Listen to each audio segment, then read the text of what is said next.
I remember your speech at the Sydney Institute about impactful projection. Does that include, for example, if the Americans expected us to support them in, say, any potential move against Taiwan? Would they expect us to get on board with that and support them? Well, all we're really saying with impactful projection is that the rules of the road, the global rules-based order, it exists out there. I mean, by that I mean it exists in places like the South China Sea, where most of our trade traverses. We need to be in a position where the rules of the road apply in bodies of water such as that. And we also need to be in a position where we can hold an adversary at risk much further from our shores, knowing that any adversary can do a lot of damage to us, as I said before, without ever setting foot on the Australian continent. Now, you look at both of those things and it speaks to the idea that we need to be able to project. Not just defend, but be able to project. And that's got to be impactful, by which I mean, you know, it's got to be projection at the top end, but throughout the range of proportionate response. But on Taiwan, would the US expect us to get on board with that? Well, look, I don't... I try and refrain from speculating about Taiwan, and I know people do. But Paul Keating says it's not a vital Australian interest, that we essentially could do nothing. Well, I mean, our position... Do you agree with him on that? Well, our position on Taiwan is really clear. We don't want to see any alteration to the status quo across the Taiwan Strait. Our position is also clear in that all of our diplomacy and action in the region has been about trying to create pathways for peace and to de-escalating tension throughout the region, including in respect of Taiwan. And you look at what the Foreign Minister has done, and she's done an admirable job there.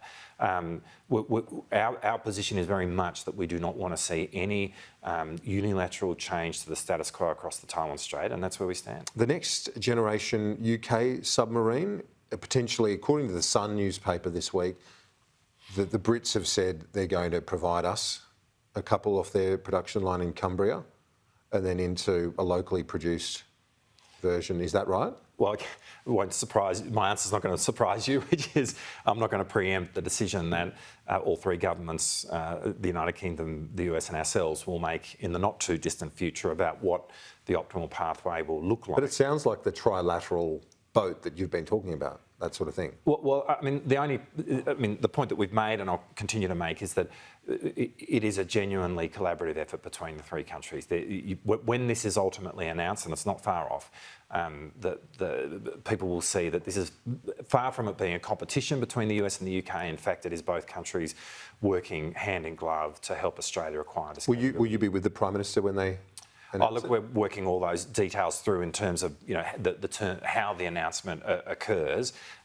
What I've been very much focused on is landing the position with the United Kingdom and the United States around what the optimal pathway looks like, and doing that in the time frame that we said would occur, and we're confident that's going to happen. A couple of quick ones before you go. The Air Force pilots, the legislation you're going to introduce, when will that be, essentially to stop Australian personnel going to China to be paid to give basically training that they've had here and pass that on to the Chinese? Yeah, look, I'm not in a position at the moment to give a precise answer to that. I mean, we asked Defence to look into this issue when it arose last year.